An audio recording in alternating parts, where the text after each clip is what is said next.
Welcome to the Business Spotlight. I'm Gary Crosby, and I'm here today with Simon Miller. He's the Managing Director of 2020 Warranty. I'm not going to tell you anything about that, but thanks very much, Simon, for joining us today.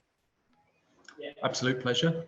Nice to see you. Yeah, you too. You too. So let's get a bit of context for the viewers then. Just tell us what you do and how long you've been doing it. Yeah, we 2020 Warranty. We supply automotive, insured and non-insured products right across the sector. So whether it's a small dealer that sells motorbikes all the way up to somebody that might sell 44-ton trucks, everything in between. Right. Started the business in January 2020, and then of course along the way we've had the same bumps as everybody else. So it's been an interesting 3 years, but we continue to grow. Okay, so warranties is clearly part of the offering based on the name of the company. What are the main benefits to the dealers and to the customers of having a warranty? I think really and truthfully with the dealer, we've got to look at it and go, they've got to fulfill a legal requirement. But along the way, of course, you fulfill the legal requirement, but they also want to make some money out of it. So there's the option for them just to have what's for the legal requirement, and then they can upsell so the customer can have the benefit of a longer product. So we can do anything from 6 months all the way up to 3 years, with the benefit for the dealer is we deal with it, we take the pain away, we take the responsibility for handling the claims, administrating the policies, and dealing with their customers if or when something goes wrong. For the customer, of course, it reduces the pain of having to pay for something potentially when it does go wrong, because as we know, especially with the cost of living crisis that everyone's in, the price of everything has gone up. That's not just food, but also running costs of cars, the repairs of cars, the cost of parts, and of course the cost of labor as well. So, you know, people's time is costing more money.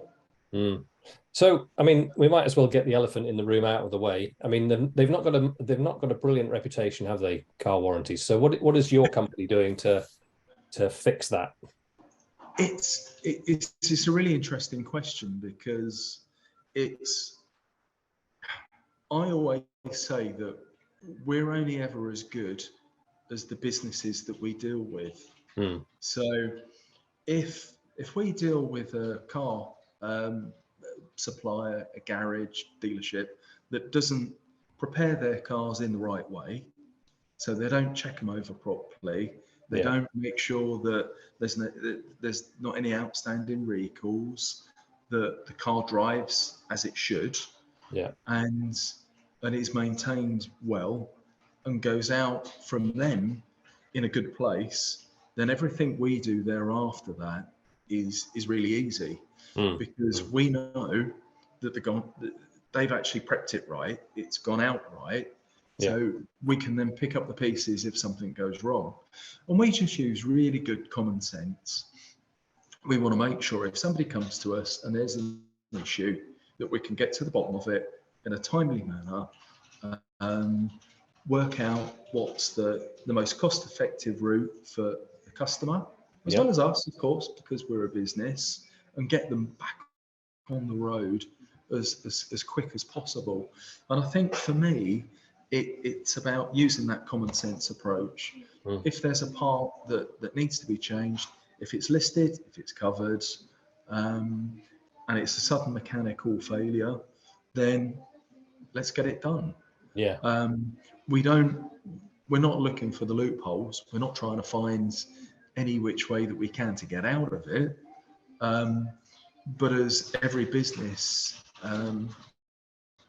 same as us, you know, we have a set of terms and conditions. There's a policy there. So of course, that's what we stick to. However, sometimes we will deviate from that and, you know, pay what we call goodwill just because we think it's the right thing to do. Because it's not always black and white, is it, with these things? You know? No. I mean, do you think the reputation of car warranties generally is improving then over time? I mean, I'm thinking back to who was it? Quentin Wilson was always on, wasn't he, selling his warranty? Yeah, absolutely. And I think the problem from the early days, and I've been in this industry for many years, is that there was nobody really that was looking at warranties and saying you've got to do it in the right way. There's got to be a proper structure to it. You know, there's got to be a claims process. The customer needs to be able to come back to you if they're not happy. Well, that really didn't exist, but now, and we're finding this, that with the Motor Ombudsman, the FCA, and all the other things, you're much more accountable, but also the customer, the end user, is much more switched on. So they understand cars more. In general, we always encourage them to read their terms and conditions. They're always sent automatically. Whenever a policy is registered by one of our dealers, we make sure that the terms and conditions are sent directly to that customer. As soon as they hit activate, they get an email, and that will actually give them all of the information they need. So that's whether it's how to claim, what's covered, what the claim limit is, all of the details are there. And I think that's part and parcel about being transparent in what you do as a business, but equally keeping the customer informed. And we always encourage them to read everything. And indeed, if they make a claim, then we send out all of that documentation again. And we send it out with a proper claims process, the terms and conditions, a copy of the booklet, and behaviour policy as well. Just because we're a business that it can be a little bit emotive, so we want people to behave in the right way when they ring and talk to the people in the office, because you know, you've got to treat everybody in the right way. That's really interesting, a behavioural policy. I like that, because as you say, people might get quite angry. These bills, I imagine, are quite big most of the time. Yeah, absolutely. And if it's something that's quite clearly not covered, if it's a component that's listed in the excluded section, we will explain that. But of course, sometimes people, and we get it, it's very tough at the moment for a lot of people, and they won't say, they just don't take no for an answer sometimes. So we have to introduce a policy for a behaviour, and that's not just how they speak to the staff, but it's the volume of maybe emails. It's you say no once, twice, 3 times, but if you end up with 10 emails, then you've then got an issue, because what it does is it slows down the process for other people, because you're trying to deal with something that you should have already is dealt with, but they won't take no. So you do have to have these things in place, and I think it works both ways as well. We also want to treat everybody else that rings us in the same way. You've got to be courteous. You've got to say things in the right way. You've got to deal with every customer how you want to be dealt with.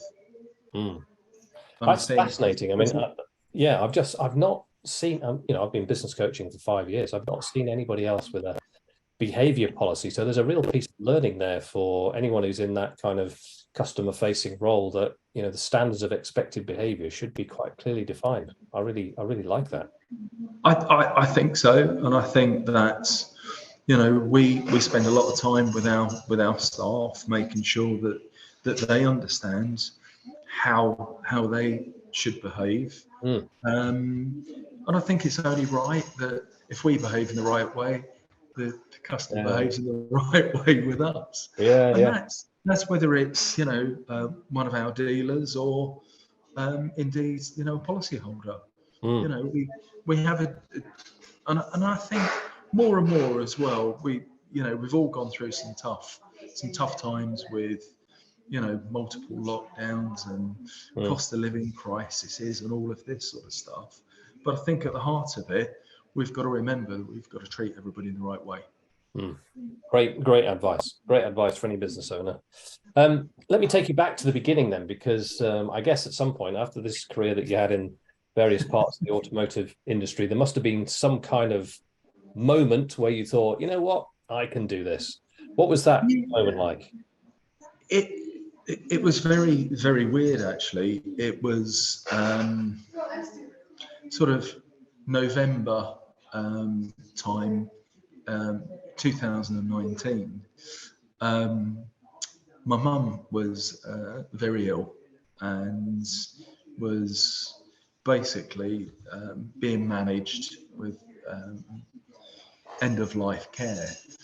And it's one of those things when you get to that point, and somebody that's very sort of instrumental and key in your life is giving you that encouragement and saying, you should do this, you should do this. Yeah. Don't keep making money for other people. Do it for yourself. Yeah. And so we went live January the 6th. I had great encouragement from my wife, who had for years had said to me, you've got to do this, you've got to do this, you've got all these great customers that will come with you. And then I did it. We went live January the 6th. Right. My mum died that day. Oh, God. However, it was kind of, it was very expected. It was a nice relief. In a way, because you don't want to see anybody suffer. No. But it gave that kickstart to the business, and I've always, I always say to the team, there's still that person there that still drives me to do the things, because you don't forget those words of encouragement. No. And I wish I'd done it probably 10 years before I did it. But I think that was the tipping point for me. Is that that's a lesson in itself, isn't it? Where there were numerous parts of your life where you thought, I should do this, I should get on and make that leap and do that. And it took a big event and a big piece of encouragement to get over the line. What were those, lockdown not long afterwards, what were those early months like in the business? It was quite scary, to be honest, because we just got up and running. We just started, and we've got this fledgling business, and we've got responsibilities, to people that are working for us, and nobody knew how long it was going to be. No. Nobody knew the impact really on the staff and anything else. And I can remember the night that it was announced that my wife and we jumped in my car the night before the curfew, and we drove to the office, and I got as much stuff as I possibly could into the car, phones, desk, all the folders that you need, laptops, everything I could possibly think of. And we piled everything into the car and just drove home with everything that we could, thinking, well, if anyone rings, if there's stuff that needs to be done, I've got everything. And basically I for the next X amount of weeks, I worked from home. I worked on various different websites and bits and pieces that we were looking at doing. I worked with the techie guys remotely, but we still had people that wanted to make claims. So we were trying to find, potentially garages that weren't too busy, that could do repairs. And we had some of our dealers that the smart cookies worked out very quickly that they could still sell cars, but they could do it at distance and Yeah, online, and so we still had responsibility to be there. Got it. So it was interesting times, but we actually, and I think what we did was I kept the guys working remotely, so we still had our chaps ready and available to speak to any of our clients. And what we did was we picked up a lot of new business during that time, because some of the other businesses either let people go, or they basically said, look, you know, there's no point working, there's no point doing anything, you know, we'll give you a call when the doors are back open. And we never really shut. We just did things remotely, and it worked very well for us. We continued to pay our staff a full amount of money, and yeah, of course, we got a little bit of help, as everybody else did, from the government, and that was I've got to say quite massive, actually, in terms of keeping us as a fledgling business going in the right direction. So we've continued to grow. Yeah. So if we look back at those 3 and a bit years now since since that setup and the pandemic and things like that, you know, business success comes in many different forms. It's got many different factors associated with it. What are the most important ones from your perspective, that, you know, the things that lead to business success? I think understanding that every business that we've tried to sign up and every business that we've wanted to deal with, nobody's the same.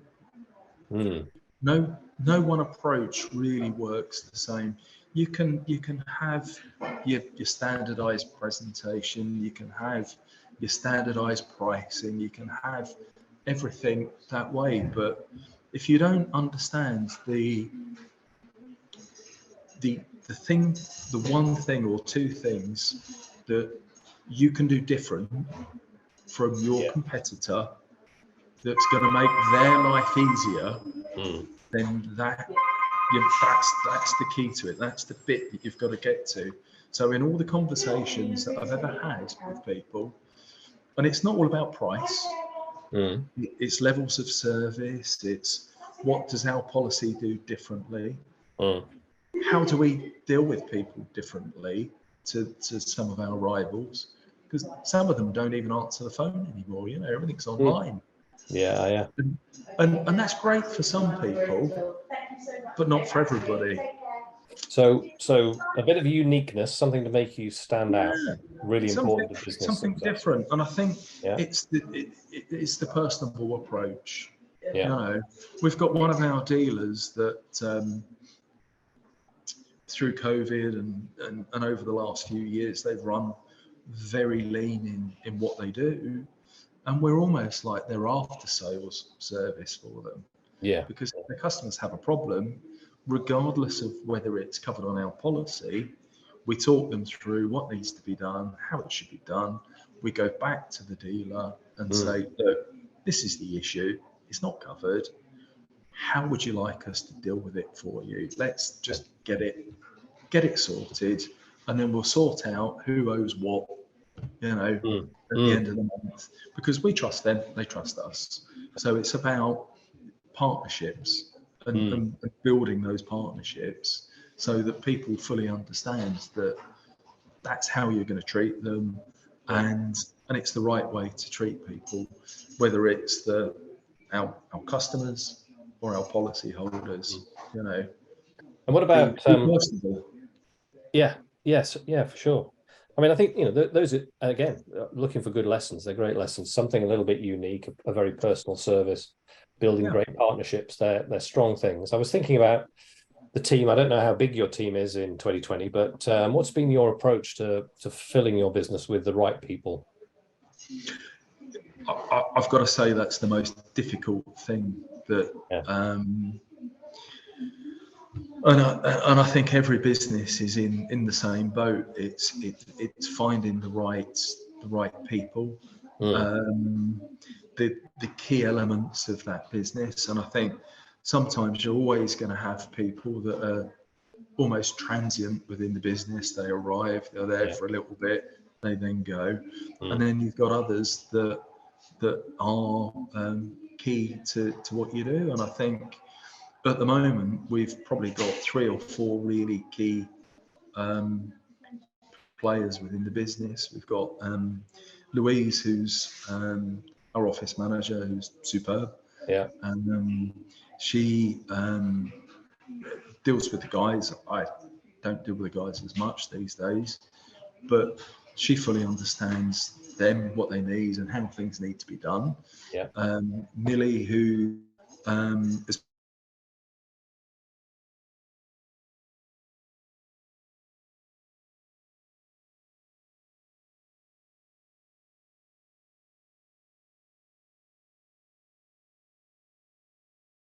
You've gone, Simon. Moves forward, you have to have key people within the business, and you kind of with that, they're the ones that you work with, you grow what they do within the business, but you've got to keep hold of those people. Yeah. What's your how would you describe your leadership style then, looking after these guys and girls? I think in general I'm fairly relaxed in general. Look, we like to enjoy ourselves. We go out quite a lot as a business.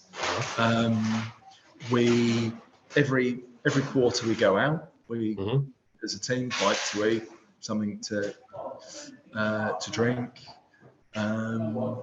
Every Friday we will have lunch together. If anyone's birthday, they can have a half day for their birthday. Yeah. And we just tend to, in general, try and keep that the team sort of together doing things. Yeah. And it's like Fridays we get lunch for everybody, and that becomes a bit of a sit down. We all eat together. We have bread together. Yeah. And it's really nice. But we also, within that, we do sort of, we tell people what's going on within the business as well. So we might be sitting down and eating and having a chat and stuff, but we're also giving them information that the business is growing, we're doing this, we've signed up this business. Yeah. We've got a website that we've just designed, and we've just purchased another business as well. So, and all the time we're talking them through what we're doing and how we're growing the business. Yeah. Which is, in my mind, I think about that, and I think about the alternatives where a lot of people try to formalize those communications. Whereas actually, if you're treating people well and you're breaking bread together and there's a lot of communication going on around the table, you achieve the same aim, but in a much less formal manner. Again, great tips for business owners. Sure. And I think what happens is with that is we all move in the same direction at the same time. Yeah. And we're all keen that the business achieves its end goals. Louise and I, we go off to Ireland every 5 or 6 weeks. We look after the commercial side, and we've got quite a lot of commercial dealers out there. So, and that's pretty full on, because we leave very early for the flight out, and we come back very late, a couple of days later, with the flight back. But it's work, and we work, pretty hard out there. However, it's driving that element of the business forward, and we've now made Louise a director of that part of the business. Nice. So it's so the rewards are there for the people that put the effort in. And one of the things that leaders do really well is they set out a good vision for the future, and they see where the company is going to go. What's next for 2020? We continue to grow. We continue to have more staff, and I think for me, it's keeping the key people in place, but growing the staff around them, but it's got to be the right fit. We're always signing up new business. We've just bought a new leasing company, so we're now sort of diversifying with what we do, and with that leasing business, that will enable us potentially to offer our car dealers part exchange cars when cars come off of lease products. So it's that sort of, what's the synergy there? Well, it can then feed into our dealers with good quality used cars, low mileage potentially, fully maintained, and it will fit nicely into the types of business that we do. And it will enable the business to keep growing in different directions. But the core part of the business is still 2020 warranty, and that continues to grow on a daily basis. Again, we're out talking to new business all the time. We're offering out products. What they like about what we do is when they look at some of our competitors' books and they flick through it, it looks like the instructions for a washing machine, and it's that dense and complicated. Whereas with ours, it's really clear. You can see in a nice clear table what's covered, what's not, and I think that just gives us the advantage all the time. People look at it and go, well, that's easy. I can understand that, so they can understand it. And our growth plan is the same. It's sign new business up, and the more we grow as a business, the more staff we can employ, and the more, for me, that's the great thing. Taking on people all the time, creating employment is really important, and that I like the fact that we're giving something back into our local community by taking people on. I've always been fascinated by the idea that we teach our children to leave school and to get a job, but we never teach them to leave school and to create jobs. Yeah, absolutely. And I think that, for me, that's really rewarding. It's stressful sometimes. You know, you got that responsibility of of paying people, but it's a great responsibility to have. And you build a nice team around you that become, like your family. So growth is in the plan, and I get that. Yes.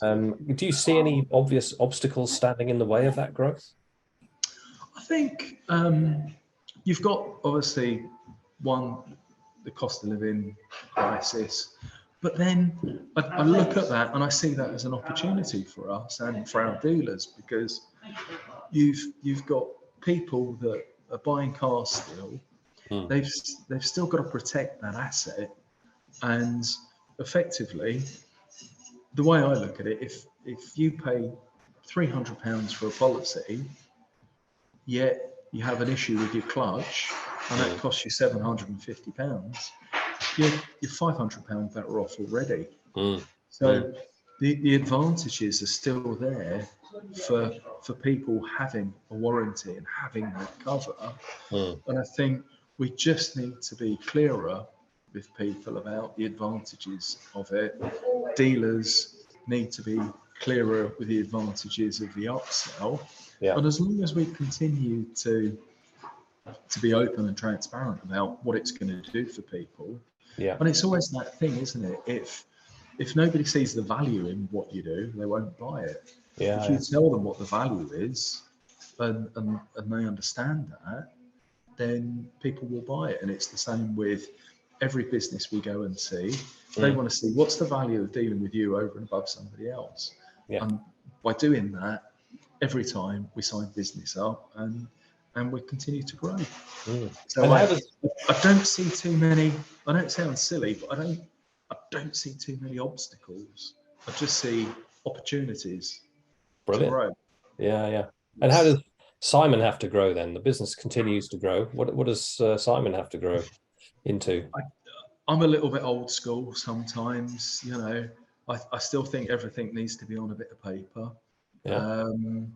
And technology is there to be embraced. I think we've all learned a lot over the last couple of years with technology, but even with the accounting systems, you know, that we use, we're now using electronic systems. Yeah. I'm still clinging on to bits of paper, but they're getting me there slowly but surely. Yeah. I think that's you've got to streamline things a little bit, and actually by embracing the technology that's out there. We've just introduced, you know, the sales process through Pipe Drive and things like that, where the guys have got electronic systems to use rather than spreadsheets, and that's helping because it speeds things up. It actually, whilst you have to take time to learn it and get used to it, once you've done it, it does save you time. Yeah. And I think that's, you've just got to look at how you can get more value out of the cost of your own time by saving time with technology, I think, for me. Yeah. And I think if we do that, you know, we can run fairly lean and do more. Yeah, good advice as well. Good advice. So we're coming to the end, but one final question, just thinking about what you're offering out into the marketplace. Is there anything you want to share with the viewers about new products or existing products that are changing or things that would benefit them? Any final point there? Yeah, we're growing as ever. We've just launched a new gap product into the marketplace, which we're offering to our dealer network, which an A-rated insured product. It's superb. It gives us another string to our bow. But we're always looking at different things. At the moment we're creating an online platform that people can come to us and register policies without even picking up the phone. So there's all sorts of changes going on in the background.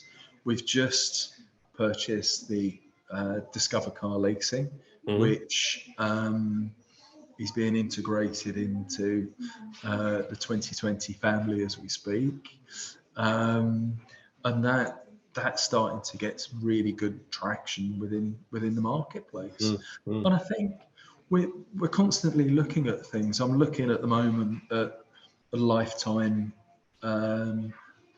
warranty policy that people can have, where it's just on a direct debit and it's a pay-as-you-go. So if you decide, you know, 2 years down the line you don't want to pay anymore because you don't want the product, you just drop us an email, you stop paying, and we cancel your policy. None of this, you know, well, you've got to sign up for a year, you've got to sign up for another year and another year and another year. Let's try and help people budget, and if things get really tough and they can't afford it, let's help them get out of, you know, this liability. So we're looking at that. We've also been asked by another company to do a pay-as-you-go gap policy. So we're talking to insurers at the moment on things like that. So there's always things that we're doing, and we're never trying to reinvent the wheel, because why would you? But then, you know, maybe make it look a little bit smarter, you know, and just in terms of what we do, try and just offer something a little bit different, so that the policyholder feels that they're dealing with the right people, and we've got their back. Brilliant. I mean, you know, I'm getting a picture of near constant evolution in products and things like that, which is great to see. And you've picked out a number of quite significant lessons there for business owners, both from the startup perspective and from the leadership perspective. So, you know, I'm grateful that we had the chance to chat. We could talk all afternoon, but we can't because there's other things happening. That's brilliant. Thanks, Gary. Simon, I'm really grateful for your time today. Thank you for joining us on the Business Spotlight.